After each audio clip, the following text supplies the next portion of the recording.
왜 그러세요? 당신 말이야, 설교할 때 우리 마누라만 쳐다보면 죽여버려. 기가 막힙니다.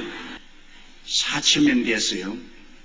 내가 이 한 4,000명 성도 가운데 이렇게 당신 부인을 쳐다볼 이유도 없고, 또 당신 부인만 이쁜 줄 생각하느냐? 우리 집 사람도 당신 부인 뺨칠만치 이쁘다.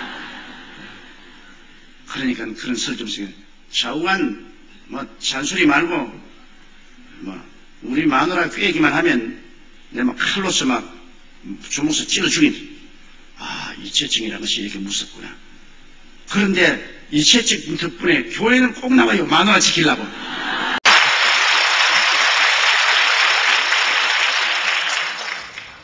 어제 저녁 이후로 사랑의 교회에서 저희 앞으로 인터넷 메시지가 많이 들어왔어요.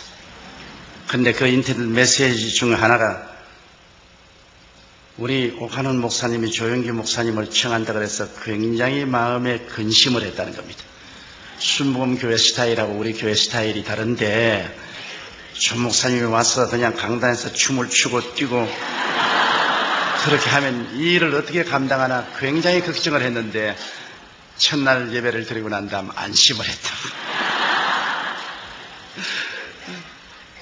그래서 그 메시지를 받고 아주 대단히 저도 마음이 기쁘고 안심이 되었습니다.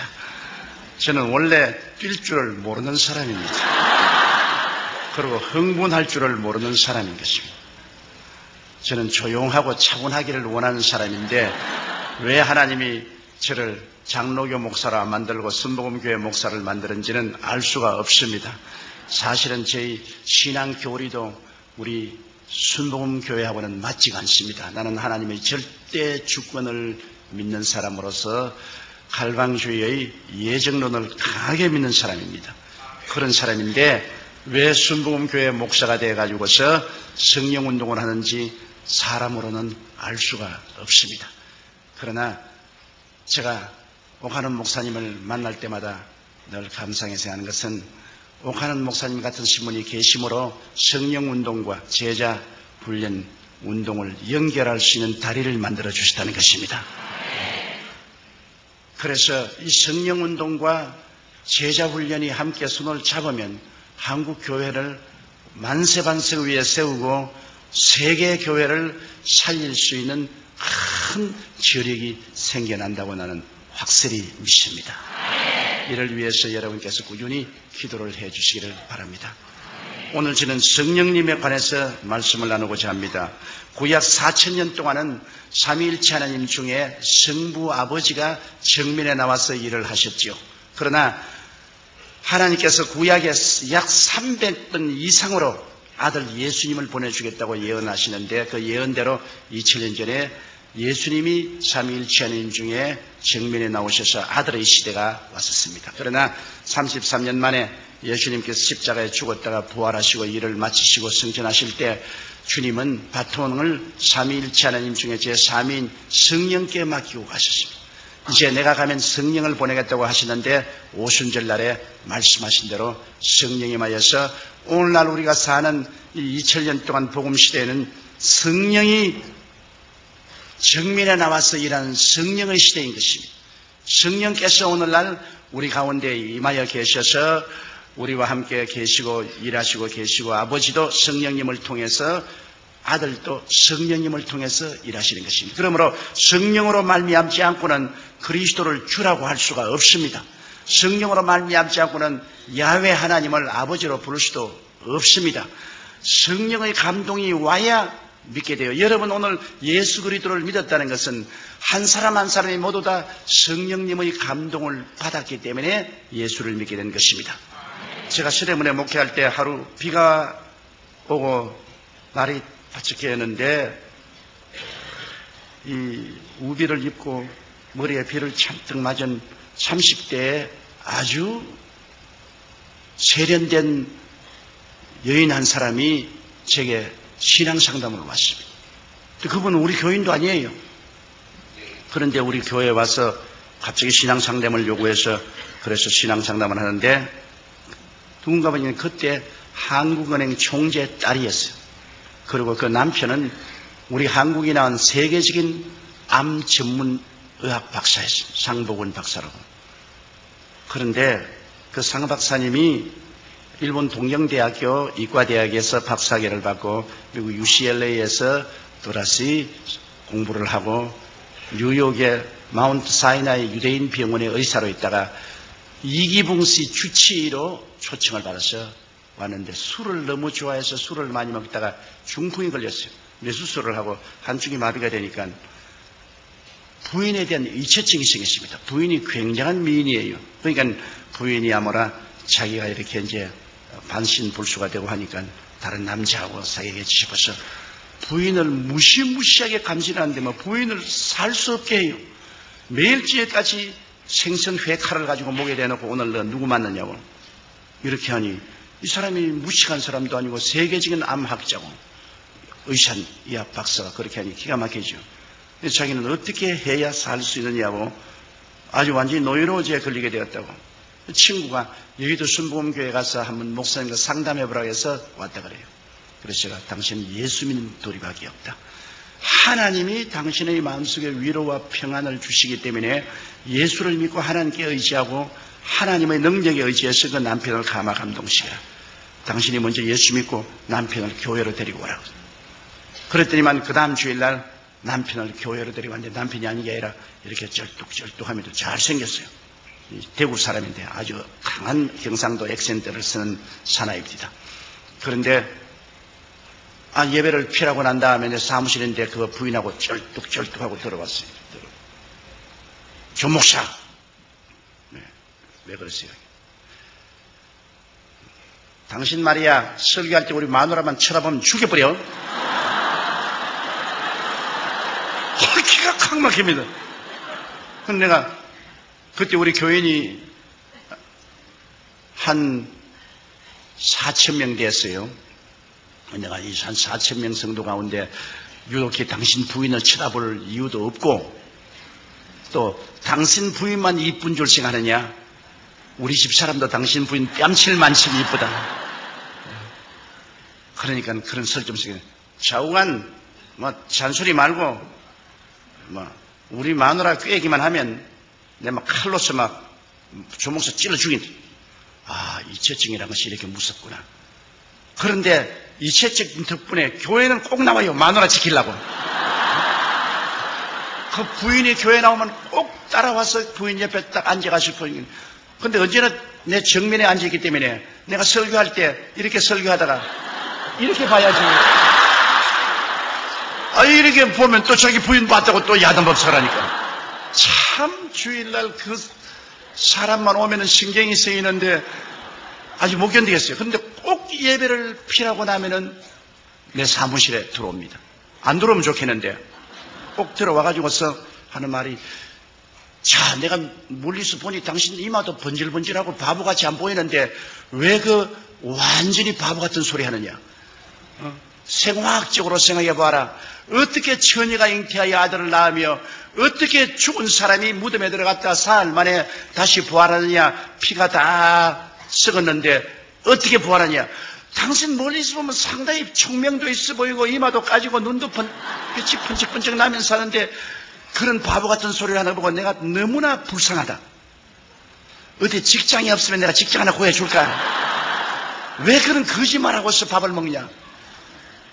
그러니 이 사람 무식한 사람도 아니고 세계적인 우리 한국이 난 암학자인데 그래서 내가 당신 참 상박사 불쌍한 사람이요. 당신 고작 그거밖에 모르. 그러니까 자기는 참 불쌍하다. 보기에는 똑똑하게 보이는데 말하는 거 보면 영 바보 같은 말을 한다. 야, 나하고 그렇게 거리가 먼 줄 몰랐어요. 신령한 세계는 전혀 모르니까 내가 하는 말하고 그가 하는 말은 완전히 다른 세계예요. 그래서 나는 관심을 안 기울입니다. 내버려 놓고서 1년 동안 그 사람이 늘 나오면서 늘 제 설교를 비평을 합니다. 바보 같은 말이라든지 사리에 맞지 않다, 비과학적이다, 지식이 없는 무식한 소리다. 그러다 귀뚱으로 들었는데 크리스마스 날 제가 설교를 하는데 앉아서 손수건을 내서 자꾸 눈물을 닦아요. 그래서 그 사람이 언제 우느냐? 부인하고 싸우면 웁니다. 그래서 내가 크리스마스 아침부터 싸웠구나. 우는 거 보니까 그 자꾸 눈물을 닦더니만 그저 예배를 피하고 난 다음 내 사무실에 또 왔어요. 그래서 장 박사 왜 크리스마스 날 아침부터 부인하고 싸웠느냐? 또 울게 하니까 안 싸웠어. 그럼 왜 울어요? 나 말이야 당신에게 와서 바보 같은 소리 1년 동안 듣다가 스키스프레이니아 정신분열증이 걸렸어. 오늘 아침에 당신이 무슨 동정녀가 뭐 아기를 낳고 말이야 뭐 그가 하나님 아들이고 뭐 그런 소리 하는데 내 머리로서는 전부 바보 같은 소리 같은데 내 마음이 뜨끈해지더니만 당신 말이 다 믿어지지 않냐. 그러니 이것이 정신분열증의 증거라고. 마음이 뜨거워져서 머리는 안 믿는데 마음은 믿어지는 것은 정신분열증이에요. 그러므로 당신에게 와서 1년 동안 설교 듣고 바보 같은 말 듣다가 내가 정신분열증 걸렸는데 책임져 고쳐. 나보고 고쳐줘. 그래서 잘 걸렸다. 당신 그 정신분열증은 천당 가는 정신분열증이다. 그게 걸려야 천당을 간다. 내가 그 고칠 약을 줄게. 그 무슨 약이냐? 구약과 신약이 있다. 당신이 이제 이 성경을 가지고 가서 구약과 신약을 읽는데 구약은 좀 어려우니까 마태복음 신약부터 읽어라. 이거를 한 번 다 읽고 나오면 내가 기도를 해서 당신 그 병을 고쳐줄게. 또 훌륭한 학자는 단순합니다. 성경을 가지고 가서 그때부터 성경을 읽는데 미친같이 신약을 읽고 구약을 읽고 완전히 거듭나버리는 겁니다. 완전히 새 사람이 됐어요. 아직까지도 머릿속에는 많은 퀘션이 있는데 그 마음은 성령으로 말미암아 진리가 계시되어서 변화돼서 그때 내가 너무나 뚜렷이 깨달은 것은 성령의 역사는 머리를 통해서 들어가는 게 아니라 마음을 통해서 들어가는구나. 지식적으로 변화를 받는 게 아니라 마음에 중생하니까 마음이 달라지고 그 좋은 머리를 가지고 마음이 세속에 쓰였을 때는 자꾸 그리스도를 반대하더니만 그 다음에 마음이 달라지니까 또 그 좋은 머리를 가지고서 동정녀 탄생을 할 수 있다고 또 증명을 하기 시작하는 겁니다. 그가 하는 말이 amphibious animal이라고 해서 양서류 동물인 물에도 살고 무태도 사는 뱀이나 개구리 같은 것은 알을 수컷이 없이도 바늘로 찔러주는지 전기 자극만 주면은 그대로 부화가 되어서 나와요. 수컷이 없어도. 그래서 하는 말이 양서류 동물은 우리가 생물학적으로 보아도 수컷이 없어도 전기 쇼크를 주면은 부화가 되어서 새끼가 나오는데 하물며 동정녀 마리에게 성령의 쇼크가 왔는데 뭐 아들 낳는 거는 식은 죽 먹겠지 뭐. 옛날에 그렇게 그 좋은 머리로 가지고 반대하던 사람이 이제 마음이 변하니까 또 그 좋은 머리로 예수님이 동정녀 탄생하는 것은 과학적으로 증명할 수 있는 문제고 당연한 문제라고. 그러고 열렬히 그리스도를 전도하더라고요. 하루는 아주 막 화를 이렇게 내서 왔어요. 의사협회에 가서 있는데 자기가 예수를 전도하니까 당신 같은 말이야 학식 있는 사람이 그래요. 그 무식한 소리하고 예수를 믿냐고. 그래가 싸움을 막 대단히 하고 왔어요. 이놈의 새끼들 다 때려 죽여버리려고 내가. 지가 뭐 안다고 말이야. 동정녀 탄생이 없다 그러고 말이지. 죽은 자가 원돼서 부활이 없다고 고함을 치는데 내 이놈의 새끼들 막 죽여버리려고 그래. 내가 말했거든. 사람을 살려야지 죽이면 어떻게 하냐고. 근데 당신은 올챙이 개구리 올챙이 씨를 모른다고 당신이 옛날에 그렇게 동정녀 탄생 반대하고 부활을 반대하더니만 이제 당신 당하지 않느냐. 당신 나에게 핍박한 것만큼 당신도 당해봐야 한다. 그놈들 말이야. 지가 뭘 잘한다고 조그만한 머리 가지고서 성경을 반대를 하고 달라드냐고. 하나님의 성령이 와서 마음을 변화시키니까 머리는 마음의 도구에 불과해요. 마음이 예수를 믿게 되면 머리는 다 예수님에 대한 증거를 하는 데 쓰고 마음이 안 믿으면 그 머리 가지고서 전부 반대로만 쓰는 거죠.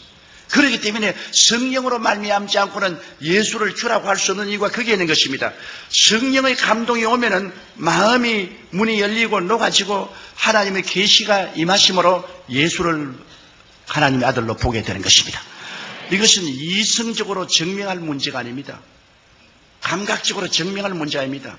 계시적인 신앙인 것입니다. 성령이 오셔서 우리에게 계시해 주시는 것입니다. 그러므로 예수 믿고 성령 받으면 성령이 예수 그리스도를 구주로 우리에게 증명해 주시는 것입니다. 여러분 예수 믿었기 때문에 다 성령 받은 사람들이에요. 그러나 성령을 받은 것하고 성령 충만하고는 틀립니다. 여러분 성령을 충만하게 받으면 하나님의 성령의 은사가 나타나기 시작하는 것입니다. 성령의 은사는 여러분 성경에 보면 고린도전서 12장에 지혜의 말씀 연사, 지식의 말씀 연사, 영분별의 연사, 예언의 연사, 방언의 연사, 방언 통역의 연사, 또 믿음의 연사, 기적의 연사, 병 고치는 은사도 있고, 또 여러분 로마서 12장에 보면은 12장 6절로 8절에 섬기는 은사, 가르치는 은사, 구원하는 은사, 구제하는 은사, 다스리는 은사, 긍휼을 베푸는 은사들이 있는데, 성령 충만하게 받으면 성령 충만은 여러분과 나를 봉사할 수 있도록 만드는 은사를 주시는 것입니다. 우리가 구원받아서 성령 받은 사람은 그 마음속에 아들의 영으로 성령이 오셔서 여러분 아버지로 부르게 하고 구원받은 자녀로서의 확신을 얻게 하지만은 이제 성령 충만은 봉사하기 위한 능력을 하나님이 주시는 것입니다. 그렇기 때문에 하나님 앞에 은사를 받아서 봉사하려면 성령 충만을 받아야 되는데요. 제가 처음 예수 믿고 구원을 받고 난 다음 다른 사람이 성령 충만 받았다 그러기에 나도 성령 충만 받기 위해서 1년을 기도를 했는데 성령 충만 못 받았어요. 성령 충만 받기 위해서 기도하면 오그라서 잠이 들고, 그리고 또 기도하려니까 할 말이 없어요. 한 5분 하고 난 다음엔 아무 할 말이 없어. 그러니까 아주 답답해요. 그래서 제가 이제 신학교에 들어왔는데, 신학교에 내 동창들, 그 다음에 후배들도 보니까, 방언도 하고 막 그래요. 난 영 아니라. 그래서 제가, 너희들 방언한다고 큰 소리 하느냐? 나는 방언 안 해도 너희들보다 훨씬 낫다. 그런 큰 소리 했는데, 저하고 같이 동역을 하다가 나중에 저희 장모님이 된 최하실 목사님이 제가 동창을 들어왔는데, 내가 20대인데 이제 40이 넘어서 학교를 들어왔어요. 하는데, 그런 보면 늘 제일 앞자리에 수업 시간에 앉아가지고서 기도를 하는데 얼굴이 파랗게 아주 성령의 불이 임해가지고서 손을 떨면서 방언을 해요. 방언을. 그런데 내가 부럽기도 하고 밉기도 하고 그래가지고서 무식한 사람들이 그런 쓸데없는 소리 한다고 말이야. 알아듣지도 못하는 말 무엇 때문에 하느냐 말이야. 아는 말로 해야지 모르는 말 그런 것 왜 하냐. 그렇게 했는데 토요일마다 우리 신학생들이 바고다공원에 전도를 나갔어요. 제가 학생회장이고 그때 그 최하실 목사님이 전도부장이었는데, 이제 제가 북을 들고 이제 북을 치면서 매 토요일마다 바고다공원에 가서 주 예수의 강림이 부르나니 하고 찬송을 부르고 이제 바고다공원에 할 일 없는 사람 모인 사람이 다 모여오잖아요. 그럼 설교를 하는데, 이 왠지 나는 훨씬 최하실 목사님보다도 조리 있게 서론 본론 결론을 만들어서 설교를 하는데, 나만 설교하면 싸우자고 달라들어요. 거기 있는 사람들이 막 주먹을 휘두르고 집어치우라고 고함을 치고 나에게 막 고통을 주고 핍박을 주는데, 최하실 목사님은 서론 본론도 없이 두루뭉술이 설교를 하는데도 다 사람들이 알아듣고 박수도 치고 또 가고 나면 더 하라고 하고. 그런데 가만히 참 이상하다. 나는 최 목사님보다 훨씬, 최하실 집사입니다. 최 집사님보다 훨씬 내가 웅변적이고 논리 정연하고 지식적으로 설교하는데 나보고는 대들고, 최하실 목사님 두루뭉술이 같이 그냥 저런 설교를 하는데 내가 봐도 웃었는데, 그거는 말이에요. 보고서 그냥 박수도 치고 어떠한 사람 와서 안수교를 받겠다고 머리도 내밀고 그러고 더 하라고. 그래서 내가 물었습니다. 그렇게 두루뭉술이하고 설교해도 사람들이 좋아하고 말이에요. 머리도 내밀고 안수도 해달라고 하는데 그거 왜 그러소? 내가 설교 훨씬 잘하는데. 그러니까 조 회장은 성령 충만하지 않지 않아. 나는 성령 충만하고 방언 기도도 하고 그러므로 말미암아 나는 매일같이 기도를 3시간 이상씩 하는데 학생 회장 하루에 얼마나 기도하나? 한 30분 기도한다. 그 30분 기도해가지고서 가마감등으로는요. 그래 내가 속으로 결심했어. 나도 성령 충만 받아야겠다. 나는 예수 믿고 성령 받았지만 이제 봉사하는 능력을 얻기 위해서는 충만 받아야겠다. 그래서 상가산에 이제 성령 충만 받아 기도하려고 내 친구하고 같이 이만치 큰 속방을 하나씩 사가지고서 배고플까 싶어가지고서 그걸 이제 들고서 그 상가산 위에 올라가서 그때는 바위에 그렇게 맑은 물이 흘러내렸습니다. 여름에 양말 벗어놓고 물에 발을 당겨놓고 그러다 찬송을 부르면서 자꾸 빵을 뜯어먹기 시작했는데 주님 어두우니까 빵 다 뜯어먹었어요. 그래, 우리 둘이가 소시고, 빵 다 먹었다. 내일 아침에 배고프면 어떻게 하니? 내려가자. 그 산에서 내려와 버리고 말았어요. 그래, 뭐 성령 그래 어떻게 봤습니까? 그래, 도저히 안 되겠어. 그 다음에는 토요일 날 결심하라고 빵을 안 가지고, 이제는 마음속에 죽기 아니면 살기로 결심을 했습니다. 마음속에. 그런 결단이 있어야 돼요. 내가 성령 받지 않고는 내가 산에서 안 내려왔다고. 삼각산 제일 꼭대기에 올라갔습니다. 못 내려오려고요. 그 밤이 되니까 아이고, 여름, 이 짧은 반소매 입고 왔는데 얼마나 춥던지 여름인데도 모기는 자꾸 달라다지요. 뭐더니 절벽이니 내려올 수도 없는데 기도는 한 30분 하고 나니까는 미천 다 떨어지고 할 거는 없지요. 야, 죽겠대요. 시간은 안 가는데 기도는 할 것도 없고, 그리고 모기는 달라졌는데 또 무슨 생각이냐면 그때는 상하산에 가끔 범이 나타난다고 그랬습니다. 야, 이 또 밤에 또 범이 나타나면 난 죽지 않겠나.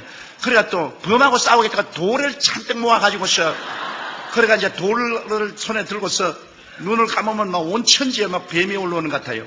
눈도 못 감고 눈 뜨고 돌 뜨고서 성령 주옵소서, 성령 주옵소서, 성령 주옵소서.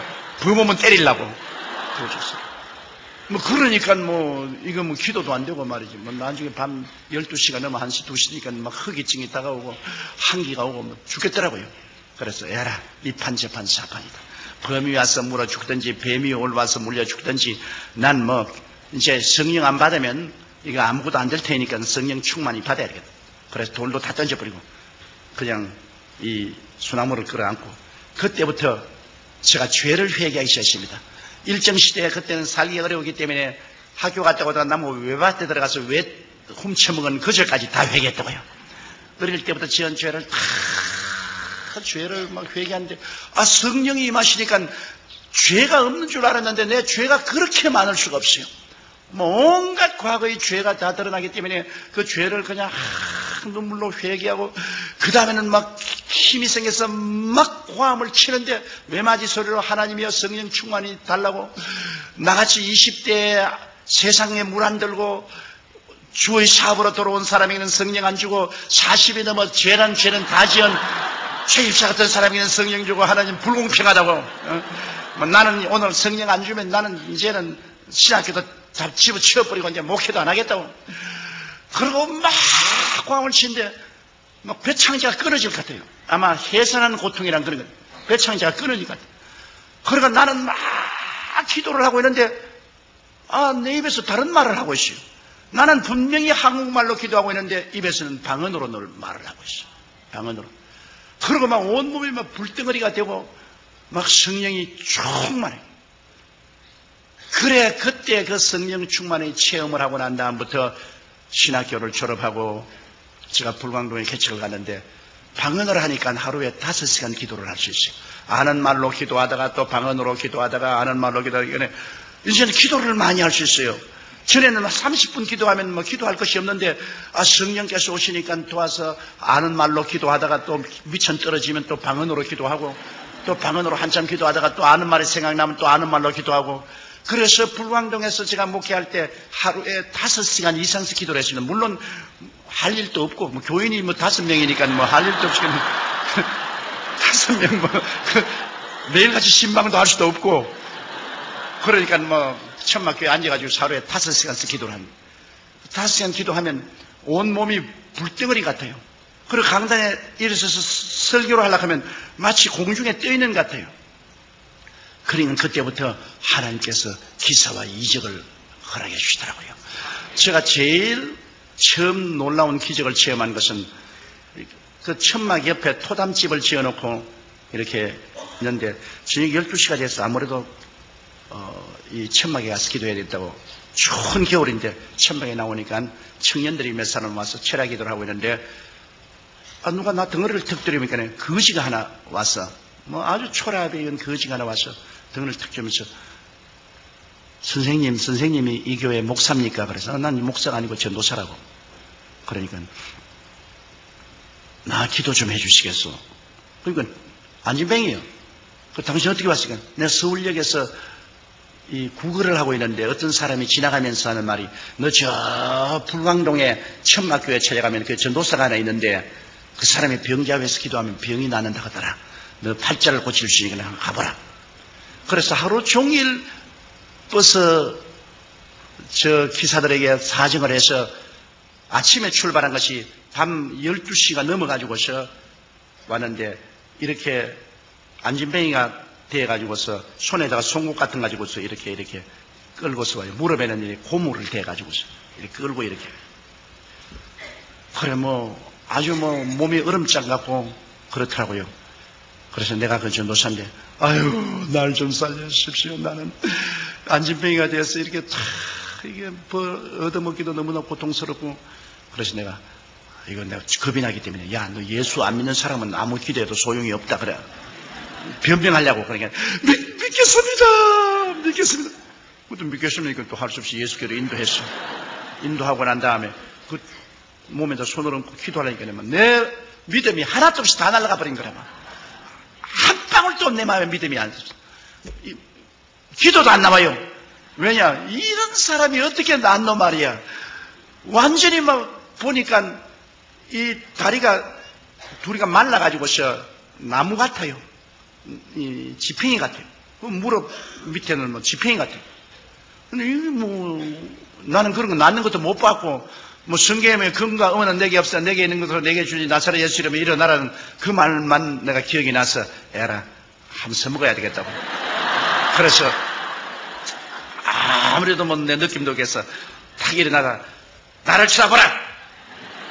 금과 은은 내게 없으나 내게 있는 것으로 내게 주려니 나사렛 예수 이름으로 일어나라. 그 잡으니까 댕그라고 달려 일어나지. 안 나왔어요. 그러니 베드로와 요한은 되는데 나는 안 된다고. 그런데 베드로와 요한은 내게 있는 것으로 내게 주니까 내게 있는가 보니까 내게 아무것도 없어요. 내게 아무 믿음도 없다고. 그래서 야 나 안 되겠다. 여기 앉아 있어라. 난 믿음을 좀 얻어야 되겠다. 그래서 내가 앞으로 나가서 흙으로 이렇게 강단을 만들어 놨는데 그 흙 강단에 엎드려가지고 하나님 왜 저런 거를 보내가지고서 나를 이렇게 고통을 줍니까? 나는 못 고칠 줄 주님이 알지 않습니까? 근데 저 불쌍한 놈 저 나를 기대하고 왔는데 저거 나 어떻게 보냅니까? 그러니 주님이 죄를 제 발로 걸어 나가게 하든지 안 그러면 내게 능력을 주셔서 고쳐주든지 어떻게 일을 해줘야지 어떻게 합니까? 그러고 난 다음 기도가 안 되기 때문에 방언으로 내가 기도를 몇 시간을 했는지 모르겠어요. 그냥 눈물을 흘리고 그냥 부르짖고 기도하는데 갑자기 마음속에 하늘문이 열리더니 믿음이 뭉게구름같이 오는데 나중에는 내가 어떤 느낌이냐면 내 손가락으로 지구를 이렇게 밀면은 지구가 밀려갈 것 같아요. 그런 마음의 믿음이 들어오더라고요. 그래서 이제 또 거기 갔죠. 그래서 청년들 보고 이렇게 잡아라.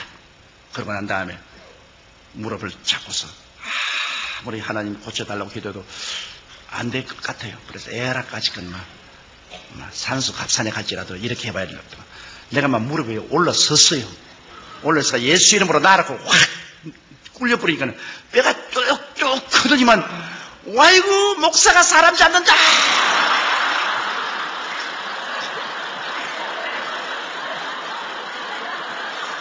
나도 이제 어쩔 도리가 없어요.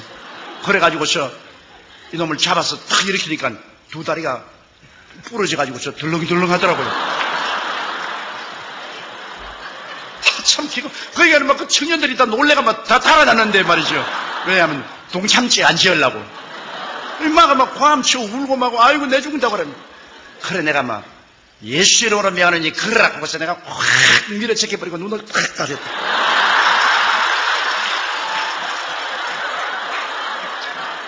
지금은 제가 웃지 그때는 웃을 창편히 못했어. 그러니 또 청년들이 고함을 치고 박수를 치고 야단이요. 그래 눈을 떠보니까 임마가 천막 주위를 뛰는데 나와가지고서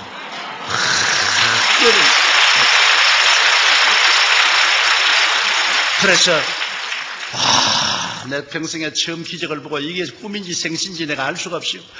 그래가 이놈이 그 이탈부터 동리에 나가가지고서 전도를 하는데요. 여러분 나는 쩔눈발이였는데 저 전도사님 가서 안수받고 내가 쩔눈발이가 나왔다고 전도를 하고 돌아다니니까 내가 아무리 전도해도 안 오던 사람들이 천막에 교인들이 꽉 들어찼어요. 그 시골에서는. 그래 이제 전부 다 내가 병 고칠 줄 알고 있으니까 내가 별 도리가 없지요. 그날 설교를 하고 난 다음, 그때는 전기가 없어서 이렇게 램프를 이렇게 달았는데, 그 램프불을 밝혀가지고서, 여러분, 오늘 여러분께서 이 병 나을 줄 알고 왔는데, 갑자기 오니까 여러분에게 중한 병자는 못 없을 줄 압니다. 그러므로 감기 들린 사람이나, 모기살 앓는 사람, 이런 사람 앞으로 나오세요. 그러니까 저 뒤에서 전사님 그래.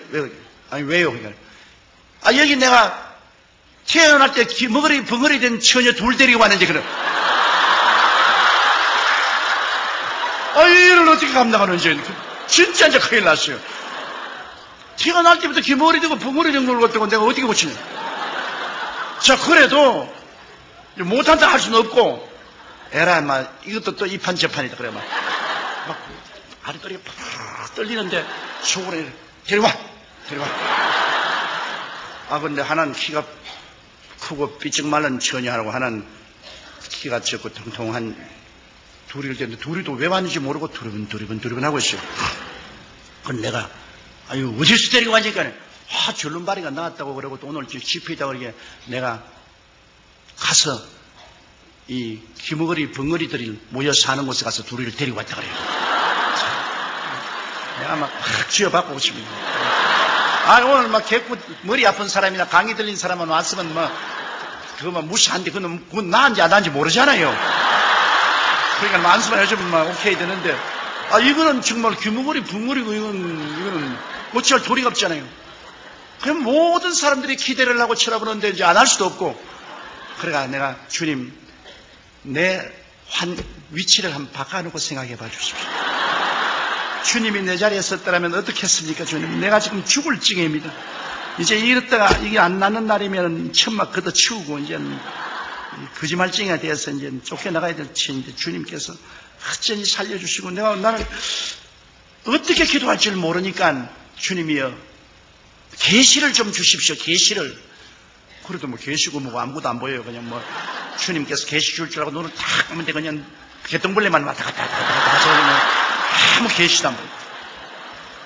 사람이 답답하면 자기가 마음대로 생각합니다. 내 생각에 귀신 들려 기머리 되고 벙어리 되는데 귀신이 들리는데 빼빼한 애에게는 빼빼한 귀신이 들어가 있을 것이고 뚱뚱한 애에게는 뚱뚱한 귀신이 들어가 있겠다.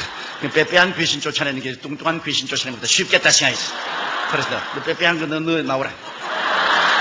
뚱뚱한 너는 여기 있으니까. 그래 이제 걔에게 이제 귀에다가 내가 손을 얹고 한다. 하나님 아버지, 이 귀머거리를 고쳐주옵소서. 그리고 예수 이름으로 귀먹은 귀신아 나오라. 그렇게 하고 난 다음에도 손가락을 뺄 수가 없어요. 겁이 나가지고. 그러니까 또 좀 기도하고 또 나오라 하고 또 기도하고 너무 오래 하니까 교인들이 그만 이상하고 보고 있어요. 이제 손을 뺏는 날이면 이제 운명의 시간이 다가오는 거거든요. 그게 하나님의 기적이라는 것은요, 편안한 데서 안 나타나요. 운명의 시간이 다가와야 기적이 나타나는 겁니다. 벼랑에 서서 이것이냐 저것이냐 완전히 막다른 골목이 있어요. 나는 완전히 막다른 골목이에요. 이거는 젖 먹던 힘을 다 내가지고 기도를 하고, 그 다음 손가락을 탁 뽑고, 그것도 용감하게 그냥 싹 돌려 세워가지고서, 그래가지고 내가 이쪽 귀에다가, 이러니까, 돌아봐요. 그런데 저쪽에 또 이렇게 돌아봐요. 그래서 내가 뒤에서, 엄마! 그러니까, 엄마! 이래요. 아빠! 하나님! 그래요. 와! 하나님이 응답했구나. 그래, 그 다음부터 내가 그 자리에서 예수 이름으로 승리를 얻었네. 그걸 한 구절을 가르치겠네. 예수 이름으로 따라 하더라고요. 그래, 내가 그 사람, 정말로 기머거리 벙어리 이야기는 지금 아무것도 못 들었다고. 벼락이 쳐도 모른다. 그러면 얘가 그 다음 들리니까 막 뛰고 막 손바닥을 치고 막 그 뚱뚱한 애를 안고 막 너도 와서 받으라고 막 이러는데 이제 하나 나왔으니까 두 번째는 할 필요가 없어. 그거 하다가 안 되면 안 되겠으니까 내가 막 교인들에게 보라고 하나님 살아계신다고 이 자리에 아픈 사람 다 나오라고. 그러니까 앞 사람이 막 다 나오잖아요. 그래 막 내가 머리를 막 너도 나가라, 가지고 너도 나가라.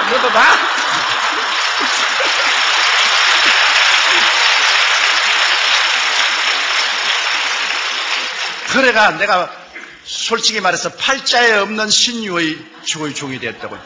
내가 원해서 된 것이 아니라 환경이 그렇게 되어서 뭐 안 할 도리가 없어가지고서. 그래가 3년 만에 그 산골짜기에서 교인이 500명이 됐어요. 그러니까 하나님이 기사와 이적을 나타내니까 그러한 많은 사람이 모여와서 그때부터 병이 낫고 복음이 전거되기 시작해요. 그것이 내가 하루에 5시간씩 기도할 수 있었기 때문에 그런 일이 생기는데, 그 기도를 그렇게 할 수 있는 것은 성령을 충만히 받고 난 다음에야 기도할 수 있는 힘이 오더라고요. 내가 그냥 성령 받고 난 다음에 중생하고 난 다음에는 그렇게 기도할 열정도 안 생기는데, 내가 성령 충만히 받고 그 다음 방언 기도도 할 수 있고 그렇게 하니까 그 다음부터 오랫동안 기도하게 되고, 오래 기도하니까 은사가 나타나기 시작해요. 성령은. 그래서 성도들에게 그냥 성령 충만히 받으라고 강조를 하고, 그 다음 성령 은사를 받으니까 뭐 섬기는 사람, 봉사하는 사람, 전도하는 사람 생겨서 열심히 봉사하고 전도하게 되고, 교회가 그때부터 눈부시게 발전해서 제가 61년도에 서대문에 나왔는데 1970년도에 가서 교인이 18,000명이 됩니다. 그러니까 그 서대문 거기가 험한 곳입니다. 그게 왜냐하면 세문안교회가 있고, 그 다음에는 정동교회가 있고, 독립문성결교회가 있고, 아현감리교회가 있고, 한국의 대표적인 정직한 교회가 있는데 그 한가운데 딱 제가 들어갔어요. 사람들마다 너 이제 망했다, 그거 들어가서 너는 살아남지 못한다 그랬습니다. 그때 내가 나이 26살이었습니다. 그러니까 뭐 새파란 젊은 놈이 그 들어가서 어떻게 합니까? 그래도 제가 하나 깨달은 것은 사람들의 필요를 채워주면 사람들이 온다. 배고픈 사람에게 밥 주는데 안 올 테겠느냐? 목마른 사람에게 물 주는데 안 올 테겠느냐? 그때 한국은 개발연대라 60년대 전라도와 경상도에서 사람들이 많이 서울로 와서 올 때 갈 데가 없어서 방황하는 그때 교회를 개방해놓고 교회에서 자기도 하고 교회에서 생활하도록 내버려놓고, 그 다음에 가난하고 헐벗고 굶주리면 병이 많지 않습니까? 그러므로 병자 위한 기도를 하고 위로와 격려를 해주니까 뭐 교인들이 모여오는데 구름대같이 모여요. 그래서 오늘날 70만 성도까지 올라오게 된 것입니다. 이러므로 사람들이 와서 괜히 교회를 외형적으로 안 보고 이 굉장한 교회라고 하는데 저는 늘 대답한 것입니다. 이건 내가 한 건 아닙니다. 성령께서 역사하는 것을 나는 곁에 따라다니며 구경만 했지, 성령의 역사했지 나는 구경밖에 한 것이 없습니다. 내가 어떻게 합니까? 나는 못해요. 나는 어림도 없어요. 성령 충만 받고 성령의 은사가 나타남으로 말미암아 이런 일을 했다고 제가 늘 그런 증거를 합니다. 그럼 성령과 우리의 관계는, 성령께서 우리가 예수 믿을 때 우리가 성령 받고 난 다음에 그 다음 성령 충만해서 성령의 은사가 나타나면, 성령의 은사로서 우리가 섬기면 하나님의 영광이 나타나기 때문에 하늘나라가 크게 확장되지요. 예수님께서 말씀하기를 내가 아버지께 구하겠으니 그가 또 다른 보혜사를 너희에게 주사 영원토록 너희와 함께 있게 되는데, 여기에 다른 보혜사라는 말이 의미가 깊습니다. 여러분, 제자들은 마땅히 말을 했을 거 아닙니까? 예수님, 우리 다른 보혜사 필요 없어요. 예수님 우리와 같이 계셔주세요. 그렇게 말할 것인데, 예수님께서는 제자들에게 내가 다른 보혜사를 보냈다 할 때 제자들이 그런 질문 안 했습니다.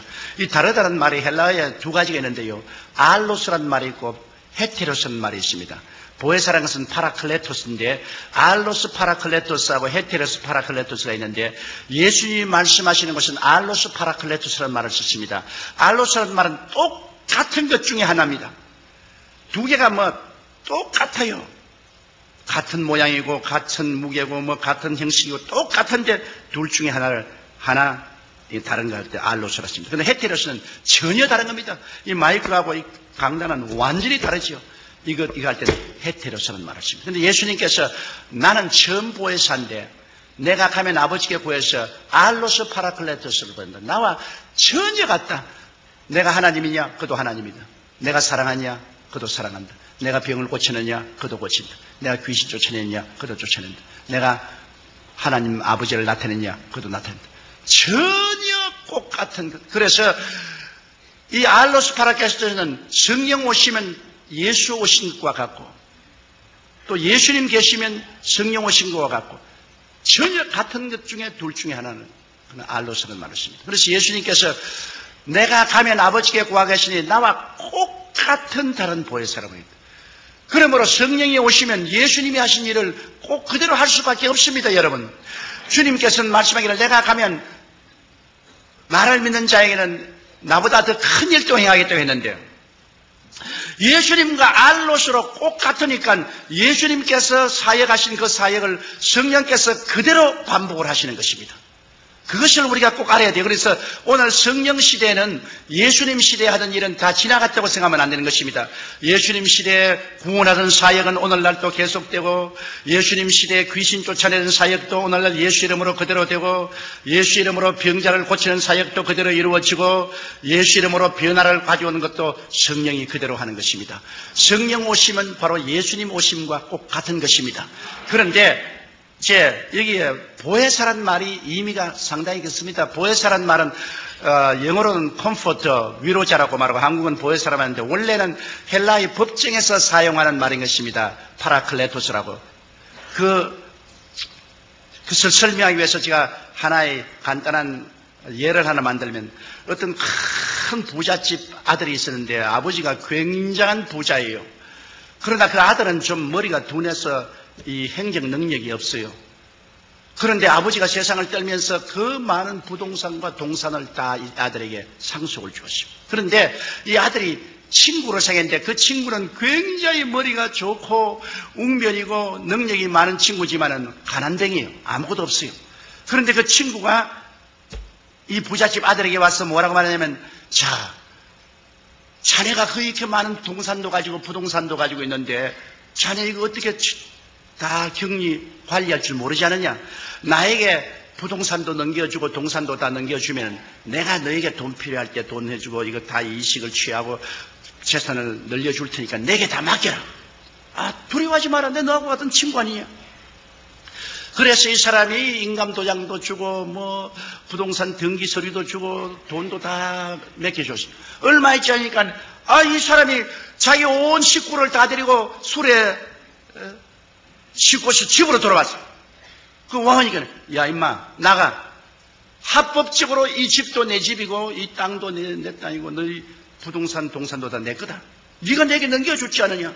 내가 다 내 거다. 너 나가라. 졸지에 밖으로 쫓겨나가서 거지가 됐습니다. 그러니 이제 어떻게 합니까? 할 수 없어 고소할 수밖에 없죠. 법정에 고소를 해서 재판날에 이제 재판관이 앉아있고 모든 사람들이 그 유명한 재판이니까 구경하러 입추 여지가 왔는데 그 재판관이 원고를 보고 말합니다. 야, 원고, 자네가 이거 집도 그러고 부동산 동산 다 자네 것인데 사기를 당했다 그러는데 자네가 그에 대해서 변명을 해보라. 이 사람이 머리가 둔하고 말도 잘 못하고 사람이 좀 모자라니까 뭐 눈물만 흘리고 말을 못하죠. 그런데 그러면 피고가 말해버려요. 이 사람 뭐 얼음에 박 밀듯이 청산유수로 설명을 합니다. 이것은 뭐 내가 이 집에서 봉사해주고 다 섬겨준 그 대가로서 내가 이 동산도 없고 부동산도 다 없고 뭐 이건 다 합법적인 내 것이고. 그러니 재판관도 다 모개를 하고 모든 사람 다 모개를 끄덕. 뭐 이제는 이 원고인 부잣집 아들은 재산 다 잃을 거 아니라 이제 무고죄로 잡혀 들어갈 정도가 됐습니다. 그런데 헬라의 법정에서는 판단을 내리기 전에 묻습니다. 원고, 너에게 보혜사가 있느냐? 파라클레토가 쓰겠느냐? 보혜사가 있으면 보혜사를 통해서 설명을 해봐라. 반드시 그 기회를 줍니다. 그런데 저 뒤에 그 동리에서 아주 명망이 있고 오래 살았고 존경을 받고 훌륭한 사람이 일어나가지고서 그 부잣집 아들을 보고 날 보혜사로 인정하라. 인정 안 하면 법적인 요건이 구성이 안 돼요. 날 인정하라. 날 인정하라. 그러니까 그 이 친구는 인정을 하면 가만 안 둔단 말이야. 인정하라. 보혜사는 세워봐라. 가만 두는 거야. 그 이마가 벌벌 떨고 울고 있다가 재판관님, 저 어른을 내 보혜사로 인정합니다. 그럼 법적으로 성립돼. 그 사람이 군중들 앞에 가서 옆에 딱 붙어서 끼고서 야 울지 마라. 내가 문제를 다 해결해 주마. 울지 마라. 나를 의지하라.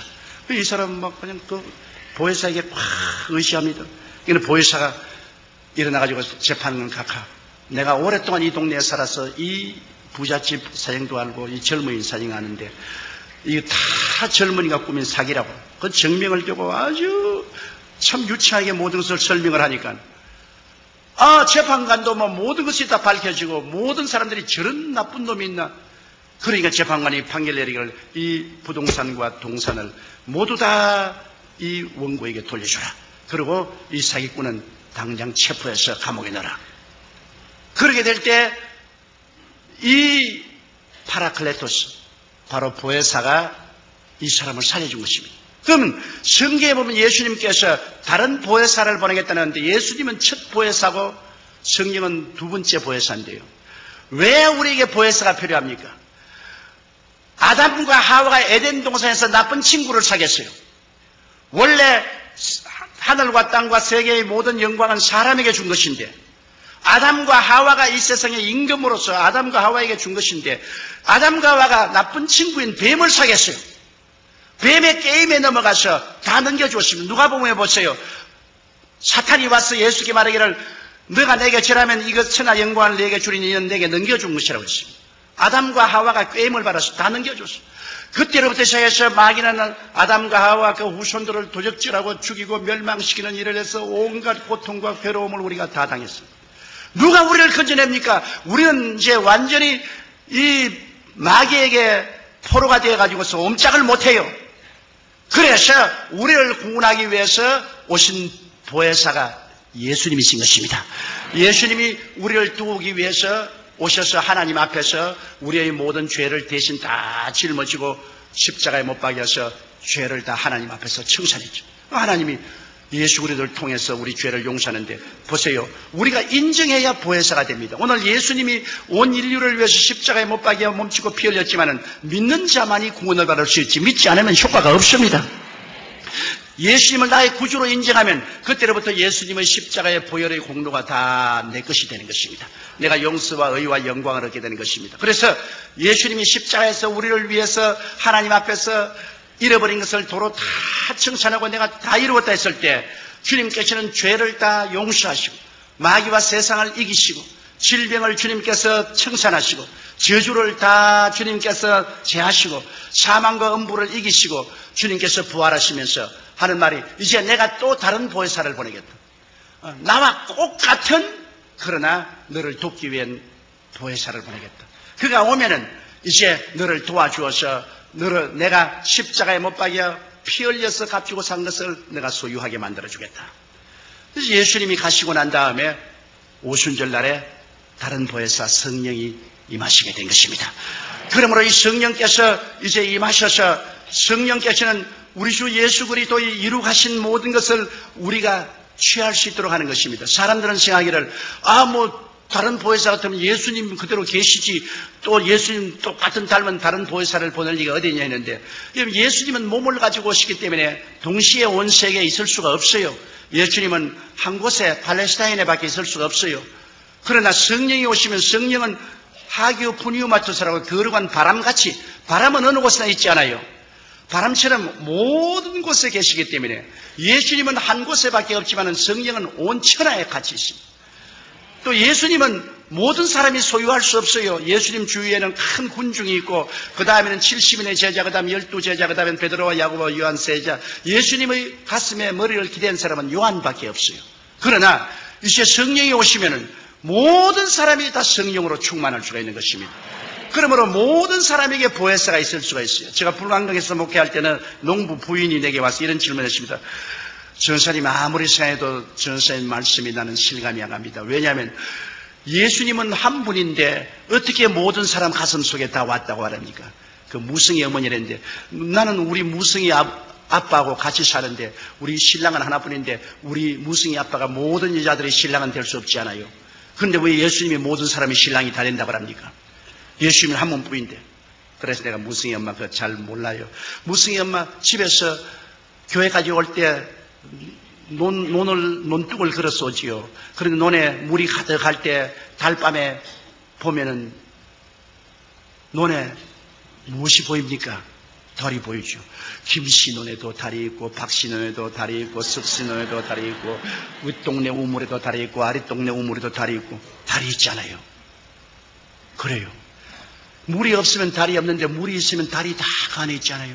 성령은 바로 물과 같습니다. 성령을 받으면 성령을 통해서 모든 사람 속에 예수님이 와 계십니다. 맞다. 그 아주머니가 알았어요. 그렇게 말합니다. 이제 성령을 통해서 예수님이 모든 사람 속에 다 와 계실 수가 있는 것입니다. 옛날에는 예수님이 특정인들만 같이 계셨지만은 이제는 성령을 통하여 모든 사람은 같이, 그 성령은 바로 예수 그리스도의 영인 것입니다.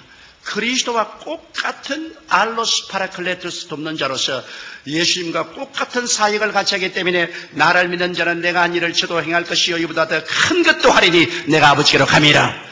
이제는 오늘날 예수 그리스도의 이름을 의지하고 우리가 더 큰 것도 역사할 수가 있는 것입니다. 오직 우리가 믿음이 없기 때문에, 두려워하기 때문에 역사하지 못하지만 우리가 믿고 두려워하지 않고 기도하면 하나님의 기사와 이적이 나타날 수가 있는 것입니다. 그런데 이제 이 성령께서 와 계시고 우리가 이 성령님과 같이 이제 살면은 이제는 오늘날 20세기가 되어도 옛날과 꼭 다름없이 예수님은 어제나 오늘이나 영원토록 동일하게 성령을 통해서 우리가 기도할 때 역사하시는구나. 예수님께서는 성령을 통해서 꼭 나타나는구나. 변함이 없구나. 그런 것도 압니다. 아는데 이 성령님은 여러분 그냥 바람이나 물이나 무슨 그런 것이 아니고 인격적인 하나님인 것입니다. 지식과 감정과 의지가 있습니다. 눈에는 안 보이지만 성령은 인격적인 하나님이기 때문에 인격적인 하나님을 알아야 돼요. 제가 서대문에서 목회할 때 1964년도에 성도가 3,000명이 됐는데요. 성도가 3,000명이 되고 난 다음부터는 아무리 해도 교회가 늘지를 않습니다.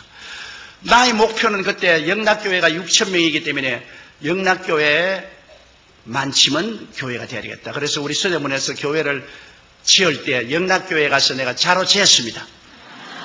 영락교회 앞에서 뒤로 재고 옆으로 재고 그러니까 영락교회 사찰이 왜 이렇게 하냐 해서 나는 우리 항영희 목사님을 존경하고 한 목사님이 하시니 교회와 똑같은 교회를 지으니까 날 보고 당신 참 웃기는 소리 했는데 한 목사님이 어떠한 분인데 당신이 감히 한 목사님과 경쟁하려나 그래서 경쟁을 하라는 것은 아니지만은 옛날 공자도 후생이 가외라고 뒤에 오는 사람이 더 무섭다고. 황경경 목사님을 하나님이 그렇게 사용했으면 나를 못 사용할 이가 있겠어요. 그래서 내가 그릇을 크게 하기 위해서 그렇게 합니다. 그래서 우리 서대문에서 교회를 지었을 때 영락교회하고 글상수를 똑같이 넣는데 영락교회보다 2줄을 더 넣습니다. 좀 더 크게 하려고. 그렇게 했는데 3,000명이 오고 난 다음에는 막 교회가 안 늘어요. 내가 아무리 설교를 하고 기도를 하고 철야를 하고 신방을 하고 해도 안 늘어요. 하루는 새벽 기도를 하고 난 다음에 추운 겨울인데 너무너무 답답해서 저 구석에 앉아서 울었어요. 하나님, 왜 나는 3,000명 이상은 도저히 목회가 안 됩니까? 추운데 울다가 피곤했는지 막 깊은 잠속에 빠졌어요. 아주 깊은 잠속에 빠졌는데 비몽사몽간에 제가 하나님 앞에 서 있는데 하나님은 안 보여요. 내 생각에 하나님 앞에 서 있다고 생각했어요. 그런 장엄하고 영광스러운 있는데 하나님 음성이 들려오셨어요. 사랑하는 아들아, 네가 교회가 3,000명 이상으로 성장하기를 원하느냐? 아이고, 하나님 3,000명 이상으로 성장하기를 원합니다. 나는 세계 최대 교회가 되는 것을 보고 싶습니다. 그러니까 그럼 내가 하나 묻겠다. 이스라엘 백성이 광야에 나가서 메추라기를 잡으러 갔다라면 몇 마리 잡았겠느냐? 그래서 아이고, 하나님, 광야에는 메추라기도 없거니와 맨손 들고 메추라기 잡으러 다니면 메추라기가 어떻게 잡힙니까? 그러므로 사람들이 맨손 들고 나갔으면 메추라기 못 잡았을 겁니다. 그래? 그러면 내가 바람을 보내니까 메추라기를 얼마 잡았냐? 메추라기가 진에 그냥 티끌같이 떨어졌습니다. 네가 지금 하는 일이 뭐냐? 맨손 들고 메추라기 잡으러 나온 이스라엘 백성 같지 않느냐? 네가 인간의 수단과 방법과 힘으로 그냥 고함치고 그 설교하고 그냥 신방하고 온갖 짓을 해도 맨손으로 뭘 잡느냐? 성령님께 의지해서 성령 바람이 불어오면 죄인들이 메추라기 떨어지듯이 너희 교회로 떨어지지 않겠느냐? 그래서 내가 그게 빈봉사만 가는데도 주님, 나 예수 믿었으니 성령 받았지 않습니까? 그리고 내가 또 성령 충만도 받고 은사도 받아서 방언도 하고 하는데 성령 다 받아주니까 야 이놈아! 그게 이놈아 너 큰일이다. 성령이 무슨 장난감인 줄 아느냐? 성령님은 장엄한 하나님이시다. 하나님을 하나님으로 모셔야지 뭘 성령 받아서 뭐 내가 성령에 대해서 다 안다고? 막 그 호통에 내가 막 혼비백산에서 잠에서 깨어나니까 그 추운 겨울인데 오그리고 너무나 마음에 들어요. 그 길로 제가 사무실에 뛰어가서 하나님이 성령과 교통하라 했는데 교통을 찾아보니까 바로 고린도 후서 13장 13절 14절이 되어 있어요. 하나님의 사랑과 예수 그리스도의 은혜와 성령의 교통, 그걸 갖다가 헬라어로 보니까 코이노니아 투 하기우 푸니오마투스라고 되어 있어요. 거룩한 성령과 코이노니아를, 그리고 코이노니아를 또 사진을 찾아보니까 첫째가 펠로십, 교제고, 둘째가 파트너십, 동업이고, 셋째가 완네스, 일체고, 넷째가 트랜스포테이션, 운송이고, 그런 의미가 있어요. 그래서 내가 그걸 가지고서 주님께 물어볼 거라 기도를 하겠습니다. 주님이시여, 나는 여태까지 성령님을 그냥 내가 이용할 수 있는 힘으로 생각했습니다. 성령님을 하나님의 장엄한 인격으로 생각하지 아니하고 내가 이용할 수 있는 힘으로 생각해서 그저 성령 받았다, 성령 충만하다 그런 소리를 했는데 너무나 잘못했습니다. 성령을 슬프게 한 죄를 용서하여 주시옵소서. 그러고 난 다음에 제가 하나님이여, 성령이 인격적인 하나님이면 그러면 이제는 성령 시대에 성령님이 나를 돕는 하나님으로서 나와 같이 계시기 때문에 나의 가정교사와 같지 않습니까?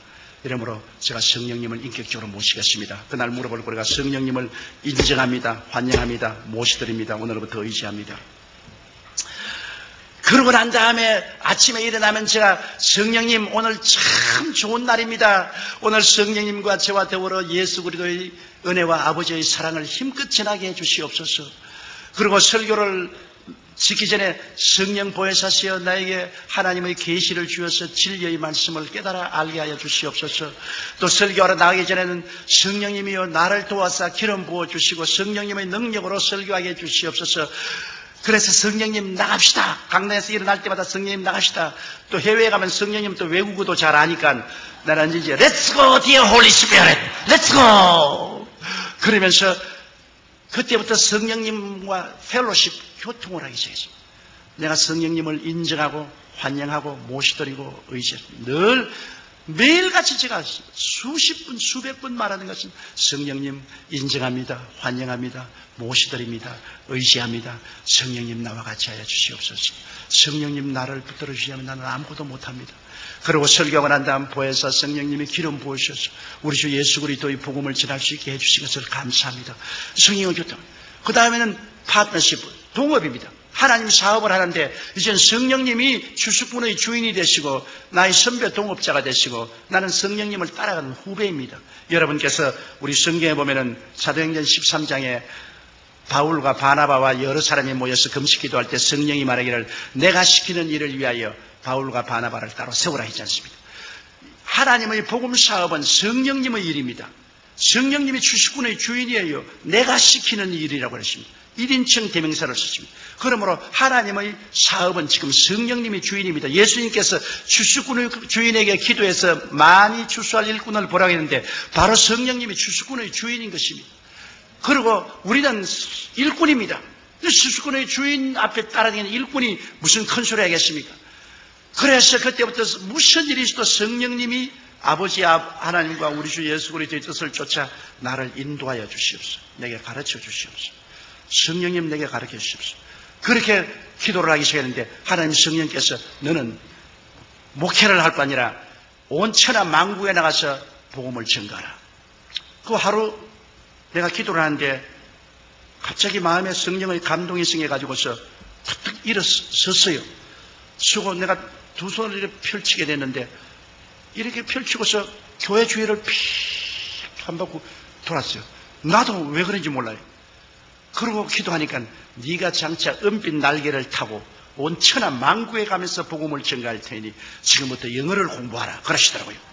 그래 내 생각에 천하 만국이 아니라 부산 갈 돈도 없는데 내가 무슨 비행기를 타고 천하 만국에 돌아있는 당장 내 마음속에 우습게 생각이 들어요. 이건 정말 내가 이 망상이다. 그런데 기도하는데 마음속에 성령께서는 두고 보아라. 넌 온천해야 되니. 그래서 내가 아버지 하나님 온천하 말고요 한국에서 부흥이나 하게 해 주시옵소서. 그러니까 그때부터 한국에 부흥회를 나가면 부흥회만 나가면 난 그날부터 아픈 게 마치는 그날까지 아파요. 너무너무 몸이 아파가지고서 아유 죽을 징이. 그 부흥회를 못 하겠어요. 그런데 하나님께서 너는 한국에 사지 말고 외국으로 나가라. 그래서 그때부터 영어를 공부하기 시작했는데 저는 6.25 사변 때 전쟁 통해서 자랐기 때문에 정식적인 공부는 우리가 못했잖아요. 학교가 있어야 공부를 하죠. 그래서 정식적인 공부를 못했기 때문에 실력이 없어요. 이래서 그때부터 성령님 그러면 나는 내 힘으로 안 되니까 성령님이 나를 도와주십시오. 그러고 난 다음 영어책들을 사가지고서 사전을 가지고서 펼쳐서 단어를 찾아보니 단어는 다 알겠는데 무슨 말인지 하나도 모르겠어요. 단어를 다 찾아도 내가 무슨 말인지 모르겠어요. 그래서 애따 막 다 외워야 되겠다. 성령님 지혜를 주십시오. 그래서 한과를 100번씩 읽었어요. 중학교 영어책을 한과에 100번씩 고등학교 그 다음 대학교 과정을 그 다음 섹스피어까지 합쳐서 그냥 소리 내서 아침에 막 계속 읽는 모두 다 외웠다. 참 외워. 그게 막 문법도 모르고 그냥 외워지겠어. 그런데 그 다음에 이제 온천에 나가서 복음을 증했는데 얼마나 감사한지 그렇게 외워놓으니까 입만 열면 영어가 나와요. 조금도 한국말이나 영어하는 말에 서로 어려움을 느끼지 않아요. 영어로 틀면 그냥 한국말처럼 내가 영어 하겠다고 생각 안 하고도 나오는 것은 성령님이 그때 도와주셔서 자꾸 외우라고 말하니까 성령님이 나의 주수꾼의 주인님으로 성령님 시킨대로 해서 외웠단 말이에요. 그러니까 그 다음부터 나에게 구라파에서 선교 부흥해달라고 요청이 왔어요. 그때부터 1964년도부터 해외에 나가서 선교를 한 것이 좌우간 땅끝까지 다니면서 복음을 전가했습니다.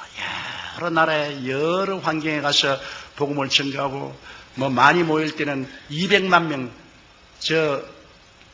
브라질의 리오데자네이루에 갔을 때는 비행장에서 200만 명이 모였는데 도저히 강단에 올라갈 수 없어서 헬리콥터를 타고 강단에 내렸습니다. 사람들이 너무 둘러싸기 때문에 할 수 없어요. 설교만 한 다음 또 헬리콥터가 와서 강단에서 날 태우고 날아갔다고. 그래서 그 덕분에 헬리콥터 한번 잘 타봤죠. 그런데 그렇다고 해서 내가 특별히 설교를 잘하는 것도 아니고 특별한 건 아무것도 없어요. 나는 우리 집 사람이 옥하는 목사님 설교를 참 좋아하십니다. 그래가지고서 옥하는 목사님 비디오를 가져와서 나보고 자꾸 보라 하는 거를 나보고 당신도 좀 옥하는 목사님처럼 저렇게 설교 좀 하라고 말이지. 당신은 왜 저렇게 설교하냐고. 옥하는 목사님 또 교역자 세미나 하는데 일일이 구구절절히 올바른 말을 한다고 자기가 무릎을 탁 치면서 목사님이 저렇게 가르치고 저렇게 가르치고 당신은 왜 그렇게 말하겠어. 하나님이 옥하는 목사 둘이가 있으면 큰일 난다 말이야. 하나님은 이 세계에 옥하는 목사님 한 사람만 세워놓고 또 조용기는 조용기대로 한 사람 잡는데 다른 사람은 나보고 또 설교 잘한다는데 왜 당신만 자꾸 나보고 못한다 그러니. 우리 집 야당이 돼가지고 꼭 나보고 못한다고 자꾸 그러니. 그래서 요번에도 내가 옥하는 목사님 교회 간다 하니까 좋다고 따라오고 있다 그래서 따라오지 마. 내가 못 따라오는데 애먹었다고 의중에 따라오겠다고 딱 옷 다 입고서 딱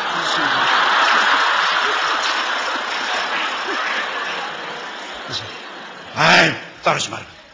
당신 따라오면 안 된다고.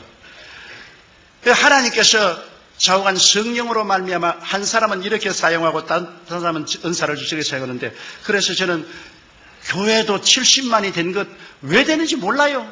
사람들은 말하기를 날 보고 대교회주의 한다고 욕을 하고 말했는데 내가 대교회주의 한다고 교인이 오나요? 어떻게 하다 보니까 되었어요. 내가 옛날에 영락교회 한경희 목사님에게 좀 배우려고 비서실에 연락하고 아무래도 한경희 목사님 만날 수가 없어요. 그러다가 어떤 공공장소에서 한경희 목사님을 만나가지고 너무나 반가워서 목사님 어떻게 하면은 나도 한 목사님처럼 큰 교회 목회를 할 수 있습니까? 그러니까 날 보고 가만히 그저 장로교식으로 하다 보니까 교회가 커졌죠. 그래서 내가 얼마나 원망스러워요. 이 할아버지가 자기만 크게 하려고 나에게는 비결을 안 가르쳐주고 어떻게 하다 보니까 이렇게 되었다고 말이야. 야, 너무나 야속하다. 이 세계적인 주의 중에 어떻게 이렇게 욕심이 많고 젊은 사람을 안 키워주나, 그렇게 내가 원망을 했던. 근데 요 사이 사람들이 다 와서 나머지 어떻게 해서 70만 성을 하니까 하다 보니까 그렇게 되었어요. 비결 몰라요. 비결 없어요. 하다 보니까 그렇게 됐어요. 모든 것은 하나님이 당신의 뜻대로 하신 것입니다. 사람이 해석해. 오직 성령님과 펠로시프 교제하고 성령님이 나의 주수꾼의 주인이 되고 나의 그 시니어 파트너가 되어서 선배 동업자가 되어서 그저 자꾸 기도하고 성령님 시키는 대로, 성령님이 시키는 대로 따라하면 성령님이 역사해 주시는 것입니다. 그러고 난 다음 성령님과 언제나 하나 된 삶을 살아야 돼요. 성경에는 보면은 예수 그리스도와 합친 사람은 한 영이라고 말했는데 성령과 하나됨을 힘차게 지키려고 애를 쓰고, 성령님께 의지하여 성령님이 야곱이 꿈에 볼 때 천사가 하늘에 땅에 오르락내리하듯이 성령님이 말할 수 있는 단식으로 우리를 위해서 기도해 주어서 하나님께 상달되게 하고 또 하나님의 응답을 또 우리에게 임하게 해 주시고 하잖아요. 제가 이 성령님이 말할 수 있는 단식으로 기도하는 그 개설을 많이 보았는데, 우리 교회 셀리드 한 사람이 종로 계신데 남편이 경찰서, 종로 경찰서 경찰관이었다고요. 그런데 집을 비워놓고 이 구역에 인도하러 가다가 종로 내거리에서 갑자기 막 기도가 하고 싶은데 막 견딜 수가 없어. 그거는 뭐 어디 뭐 뛰어들어갈 수도 교회도 없으니까 그만 그 종로 내거리 그 길거리 쪼그리게 앉아가지고 기도하는데 뭘 기도할지 모르니까 방언으로, 성령을 의지해서 방언으로만 말할 수 있는 단식으로 막 기도하니까 누가 흔들어 깨우거든요. 보니까 경찰관이어서 이 무슨 미친 여자가 이 길거리에 와서 이렇게 교통거리, 뭐 사람들이 구경한다고 하고 사람이 잔뜩 둘러섰습니다. 그래, 아니 나 미친 여자가 아니고 내가 갑자기 기도하고 싶어서, 이 길거리가 교회인 줄 알아요? 그래서 아유 미안합니다. 그러고 난 다음 구역 예배를 인도하고 집에 가니까 어렵소. 강도가 들어와가지고서 뭐 집을 막 완전히 뭐 다 뒤져 놓았는데 서랍 다 뽑아놓고 그냥 막 옷까지도 다 흐트러 놓고 뭐 야단났습니다. 아유 이제 큰일 났다. 우리 남편 예수를 안 믿는데 이게 돈도 좀 있고 귀금속조인데 다 잃어버리면 이제 오늘부터 내가 얻어맞고 이제 뭐 절단 났다고 엉엉 울면서 뛰어가니까 서랍을 열어놨는데 거기에 돈도 눈에 보이고 귀금속도 눈에 보이는데, 눈에 보이는 돈과 귀금속을 안 가져가고 쓸데없는 옷까지만 몇 개 가지고 가버렸어요. 하나님의 성령이 도와주신 것입니다. 바로 도둑놈이 들어올 그때 길거리에서 그는 말할 수 없는 단식으로 기도를 한 것입니다. 하나님 성령이 들어주셨죠. 또 우리 교회 성도 한 분은 남편이 버스 운전기사인데 자기가 부흥회 가서 낮 예배에 참석했는데, 아이고 뭐 강사가 설교하는데 설교 듣고 있는데 막 너무 막 기도가 막 하고 싶으면 견딜 수가 없어. 그러면 입을 막고 막 방언으로 막 기도를 하고 막 눈물을 흘리고 그러다가 속이 시원해서 집에 왔는데 남편이 얼굴이 새노랗게 돼서 들어오거든. 그래 어떻게 오늘 하나님이 안 도와줬으면 난 죽었다. 버스를 운전하고 가다가 버스가 고장이 나가지고서 뒤에다가 돌을 그어놓고 사람들 다 내리라고 해서 위에 가서 핸들 조작을 하는데 돌이 빠져나서 버스가 뒷검질해서 그냥 언덕으로 굴러내려갔어요. 그런데 그 난간에 바퀴 두 개가 달려가 달랑달랑 달렸어요. 그대로 굴러갔으면 죽었을 것입니다. 그래가지고서 벌벌 기어 나왔어요. 그런데 버스는 앞바퀴만 난간에 달려서 달랑달랑 했어요. 그래 이 자동차가 와가지고서 레이카가 와서 토해냈는데 그 하는 말이, 이것은 하나님이 나를 돌봐주지 않았으면 우리가 오늘 다 죽을 뻔당했다. 바로 그 시간을 맞춰보니까 이 자매님이 간절히 방언으로 기도하던 그때였었습니다. 나도 그런 체험을 한번 했어요. 제가 여수에 집회가 있어서 호남선 열차를 탔는데요. 서울역에서 타니까 앞에 어떤 할아버지가 한 번 탔는데 막 그 아들들이 와가지고서 며느리하고 선물을 많이 얹어주고 영감이 막 풍치가 좋습니다. 그래 용산역을 지나가는데 마음속이 막 견딜 수 없어. 그럼 저는 이 월요일날 가면 차에서 좀 잠을 자려고 하는데 막 기도가 나와서 뭘 기도할지 몰라서 방언으로 막 내가 자꾸 기도를. 나중에 이 할아버지에게 전도하라 그래. 그래서 내가 할아버지 올해는 참 풍년이 들어서 좋겠습니다. 오늘 일기도 좋고요. 하나님이 대풍년 주었습니다. 하나님은 무슨 하나님? 열심히 하니까 됐지. 그래서 할아버지는 하나님 안 믿습니까? 하나님은 무슨 하나님을 믿어? 하나님 어디 있어? 봤어 하나님? 그래서 그러지 마세요. 하나님이 왜 없으면 천지와 만물을 어떻게 지었겠어? 그 하나님이 아들을 보내주셔서 우리를 구원하시려고 하는데 할아버지 꼭 예수 믿으시면 그때는 철도 경찰이 있었어요. 철도 경찰이 기차에 왔더니 여보 철도 경찰 우리 아들 며느리가 말이야 모처럼 내가 편안하게 가라고 1등 열차를 사연데 예수쟁이가 옆에 와가지고 자꾸 나보고 예수 믿으라고 말이니까 내가 뭐 신랑신을 못 견디겠더니 이건 경찰관이 오더니만 나보고 경에 딱 하시네. 이건 대한민국 철도입니다. 교회가 아닙니다. 설교를 하려고 하던 교회 가서 하시고 여기 사지 마세요. 어찌 민망스러운지 내가 말로 못하겠어.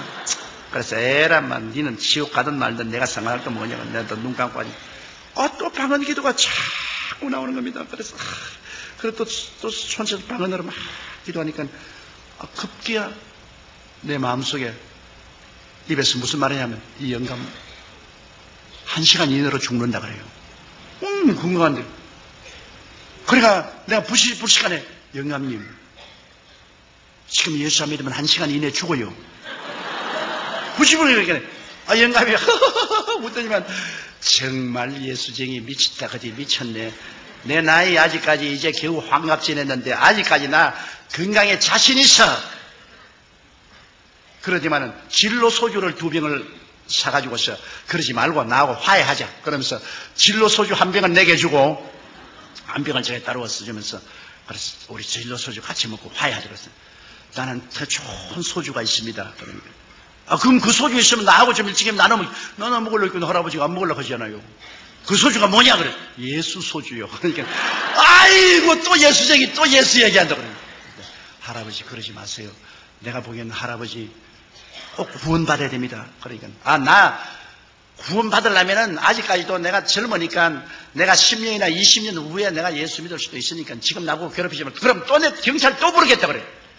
아이고 막 언제나 그만두겠다. 이 사람이 진로 1병을 먹고 네 병까지 다 먹었어요. 네 마시라고 준 것도 다 마시고 난 다음에 대전을 지나서 호남선으로 돌아서는데 바람 쐬겠다고 밖으로 달리는 열차에 잡고서 나갔다가 떨어져서 그 자리에 죽었어요.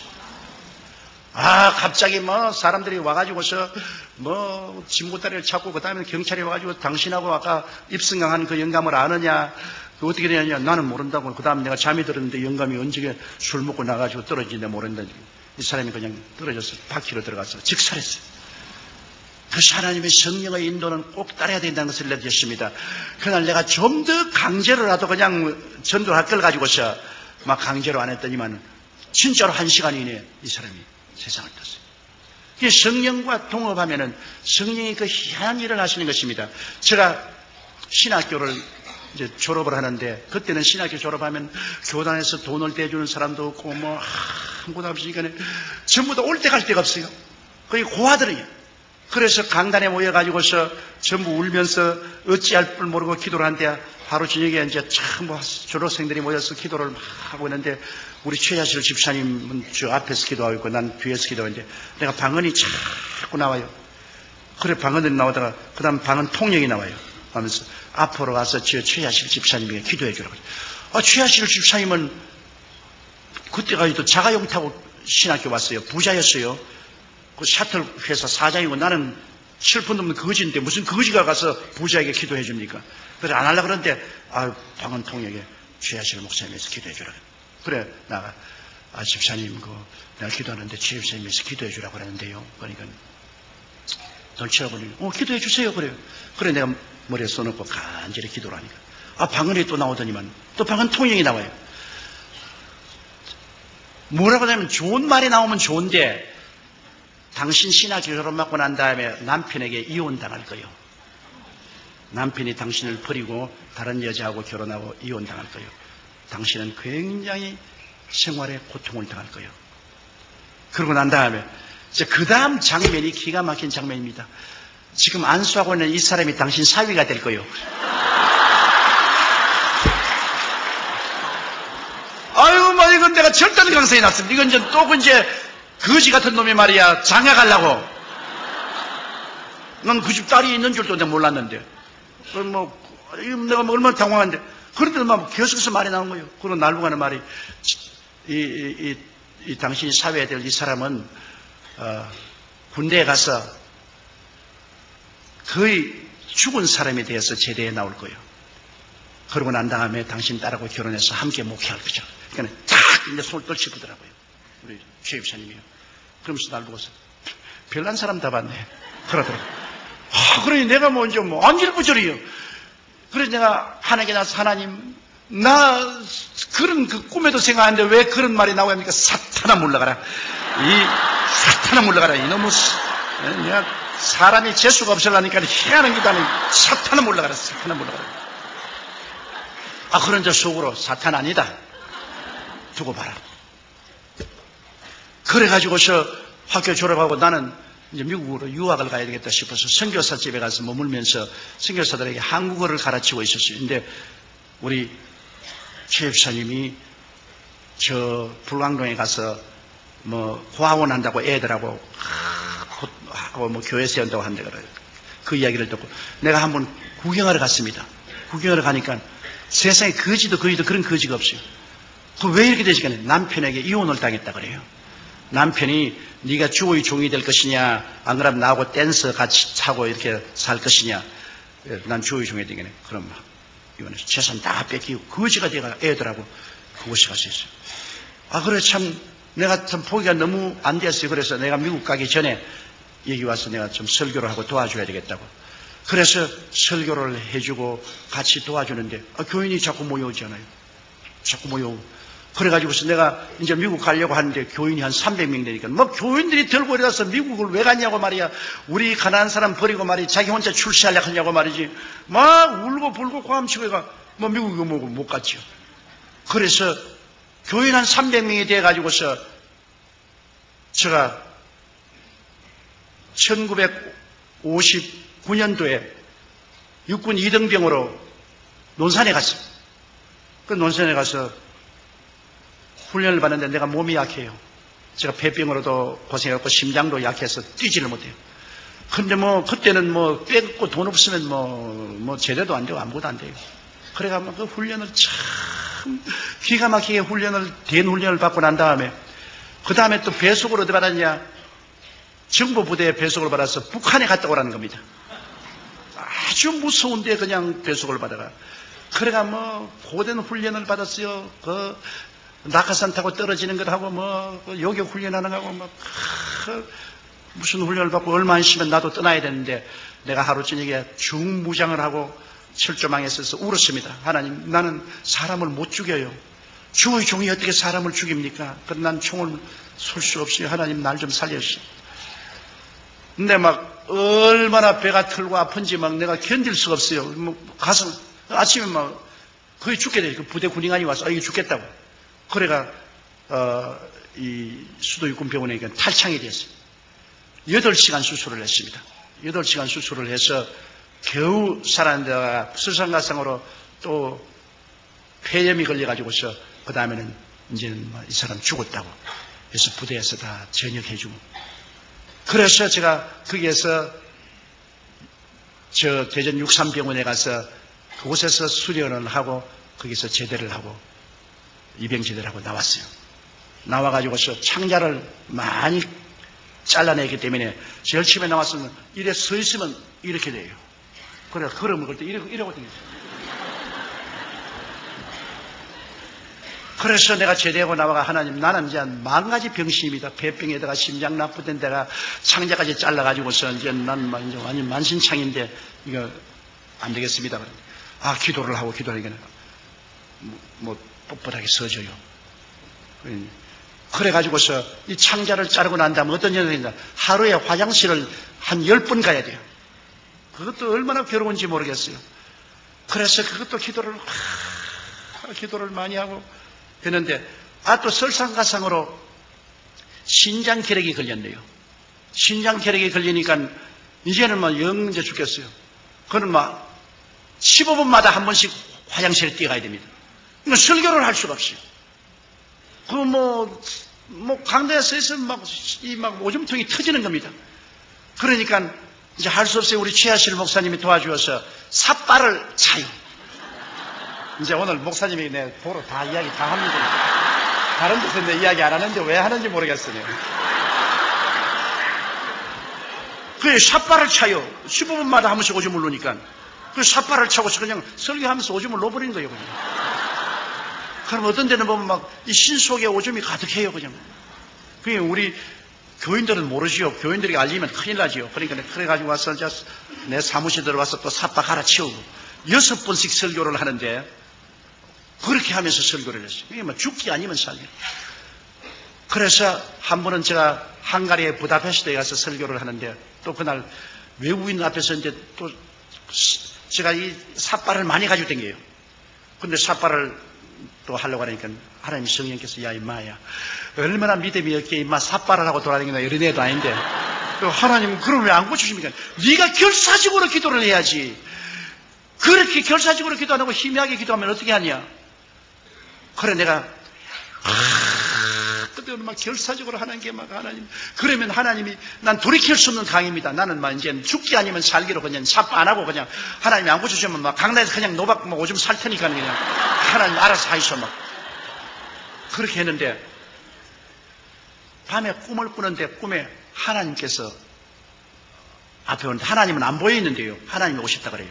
근데 이런 학고를 상자를 하나 가지고 왔어요. 그러지만 상자를 탁 열면 내가 너 기도를 들었다.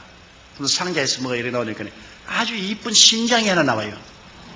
그러면 하나님이 허리띠를 끌러라 그래요. 그걸 허리띠니까 바지를 내려라 그래요. 꿈에 바지를 내리니까 이거를 탁 그러면 내 속에 집어넣어 버리잖아요. 내 딸에게 내 비서들은 잘합니다. 내가 어느 곳에 가든지 비서 보고 제일 먼저 명령하는 것은 화장실이든지 찾아라 그럽니다. 그러면 내 비서들이 가서 어느 곳에 간지 화장실부터 먼저 찾아요. 그러면 설교하기 전에 적어도 15분에 한 번씩 화장실에 뛰어가서 소변을 다 봐야 돼요. 그러고 난 다음에도 삿바하고 난 다음 이제 강당 올라가는데 그렇게 다 하고 난 다음 그 다음부터는 갔다 오는데 내가 이제 스웨덴에 집회를 갔는데 내 같이 따라가는 그 산호세 김 변호사가 가자마자 그 본목사를 보고 Where's toilet? Where's toilet? 이제 묻지 마라. 내가 했어. 이제 묻지 마라. 끝장났다. 하나님이 새 것을 하나 갈아 넣어 주셨다. 이제는 필요 없다. 이제는 까딱 없어요. 그러고 난 다음부터. 그러니까 참 하나님이 그 희한한 역사를 베풀어 주시기도 하는데 그래도 아직까지 저는 안 나은 것이 있습니다. 나는 아직 심장이 약합니다. 근데 이거는 심장이 약한데 심장이 약하면은 이 어지럼증이 있고 고통이 있는데 이거는 아무리 기도해도 안 고쳐주는데 이것도 또 결사적으로 또 한 매달에 방이는 보여야 되겠는데 이제 내 나이 67이라마 이제는 은퇴할 때도 되는데 그냥 내버려 둘까 지금 생각하고 있습니다. 그러니까 하나님께서는 이렇게 모자라고 불비한 사람도 성령님의 능력으로 사용해 주시더라 그 말씀인 것입니다. 그런데 내가 이제 예언을 내 나이가 30이 되었는데 이제 장가를 드려야 되겠어요. 그런데 이제 교인들도 이제 꽤 많아졌잖아요. 이제 내 나이 30이 되니까 우리 교인도 이제 10,000명이 넘고 그러니까는 아주 프로포스가 많이 들어가요. 결혼하자고 많이 들어오는데 우리 시아실 목사님이 더 오시더니만 지금 우리 집 사람이 이제 이화여대 대학을 졸업했는데 자네 내 딸하고 결혼할래 안 할래 그러더라고요. 그래 나는 그 옛날 예언이 기억이 나기 때문에 자기 발로 걸어 들어오는구나. 내가 안 하면 어떻게 하겠나. 안 하면 나는 자네하고 목회 안 해. 나는 따로 나가서 살 테니까 자네가 하면 내가 내 딸하고 결혼하면 내가 결사적으로 뒤를 밀어주겠고 안 하면 나도 딴전 빨리 치러야 되겠으니까 결정을 해야 되겠어. 그래서 내가 꿈 기억합니까? 그때 날 손 탁 뿌리쳤지요. 그리고 이제는 왜 와서 딸 주려고 합니까? 그때야 철판도 없는 거지 같은 사람이 와가지고서 그런 말을 하기에 날 꿰려고 그렇게 하는 줄 내가 알았지. 나 예언 그대로. 그래서 내가 결혼을 했어요. 우리 집사람하고 결혼하고. 그리고 우리 장모님을 모시고 사는데 10년이 지난 날에 그때 예언이 그렇게 나와요. 10년이 지난 후에 너희 남편이 도로 돌아올 것이라. 그런데 10년이 지난 후에 하루 눈이 오는 날인데 누가 대문 밖에 서 있어요. 그래 나가 보니까 우리 장인 영감이 보따리를 사고 대문 밖에 있어요. 왜냐하면 댄스하고 결혼했다가 돈을 못 버니까 도망을 쳐버렸어요. 그러니까 이 걸레 같은 이 헌옷까지 사가지고 썼어요. 그래서 내가 우리 장모님 보고 저 아버님이 오셨으니까 모시니 난 눈에 흙이 들어가도 안 봐요. 언제 우리 고생하고 괴로울 때는 자기 다른 여자하고 아주 놀아지기고 난 다음에 이제 우리가 이제 성공해서 잘 살만하니까 찾아와. 아, 여자들이 참 모집디다. 뭐 딱 결심하고 난 안 본다 그래요. 그래서 내가 어머니 이거는 예언 아닙니까? 그때 기억합니까? 1958년 5월 전에 우리 신학교에서 기도할 때 그 기억합니까? 그때 이혼당할 것도 하나님 말씀하시고 내가 사위 될 것 말하고 아버님이 10년 동안 외도하다가 돌아올 것을 얘기하는데 이건 하나님 뜻이요. 받아들이시오. 그래 강제로 받아들여가지고서 그 영감님 신학교 보내가지고서 전도사 되어서 내 밑에서 전도사 목사 일하다가 천당 갔어요. 그리고 우리 장모님도 천당 가고. 성령께서 우리와 같이 계시면 필요하면 성령님이 꿈도 주시고 환상도 주시고 방언도 통역도 주시는 것을 저는 체험을 했었습니다. 그래서 예수 그리스도의 살아계신 증거가 말로만 진행이 아니라 실제 생활에서 뚜렷이 나타나게 하나님의 성령께서 역사하는 것을 보았습니다. 이러므로 성령은 다른 보혜사로서 예수님과 똑같은 다른 보혜사로서 오늘 우리와 같이 계시면서 우리와 교제하고 우리의 선배 동업자가 되시고 주수꾼의 주인이 되시고 우리와 함께 계시고 또 우리를 위해서 말할 수 없는 탄식으로 기도를 해주시고 그를 통해서 우리는 마귀를 이기고 그리스도의 복음을 온 천하 만국에 전가할 수가 있게 되는 것입니다. 이러므로 예수 그리스도는 어제나 오늘이나 영원토록 동일하시며 그리스도는 여러분 죽은 것이 아니라 살아계신 하나님이신 것입니다. 만일 예수님이 죽으신 하나님이면 저는 17살에 벌써 죽었습니다. 절대로 살 가능성이 없는 사람입니다. 그리고 예수님이 살아계시 않으시면 그 연약한 몸으로 제가 오늘날 이 기나긴 44년 동안 목회를 할 도리가 절대로 없는 것입니다. 예수님이 살아계시고 그는 우리의 하나님이 되시고 우리의 구주가 되시고 이제 장차 오실 하나님이 되시는 것이기 때문에 예수님은 우리는 소망이 넘친 것입니다. 우리가 죽음이 다가와도 겁날 수 없는 것은 주께서 우리 위해서 영원히 있을 곳을 예비해 놓았기 때문인 것입니다. 이를 증가하기 위해서 성령이 와서 우리를 도와주시는 것입니다. 그러므로 성도 여러분, 여러분은 고아와 같이 버림받지 않았습니다. 하나님이 돕는 보혜사를 보내셔서 항상 여러분과 같이 계신 것입니다. 여러분 곁에 계시고 여러분 안에 계신 것입니다. 이 성령님을 항상 인정하고 환영하고 모시드리고 의지하십시오. 보혜사 성령님이 여러분에게 기도할 수 있는 힘을 주시고 은혜를 주시고 능력을 주십니다. 우리는 혼자 예수 믿지 않습니다. 위대한 하늘에서 내려오신 가정교사인 성령님과 항상 같이 우리는 예수를 믿는 것입니다. 성령이 같이 계시면 조금도 두려울 것이 없습니다. 성령께서 초인적인 능력을 주심으로 여러분은 위대한 신앙생활을 할 수 있게 되는 것입니다.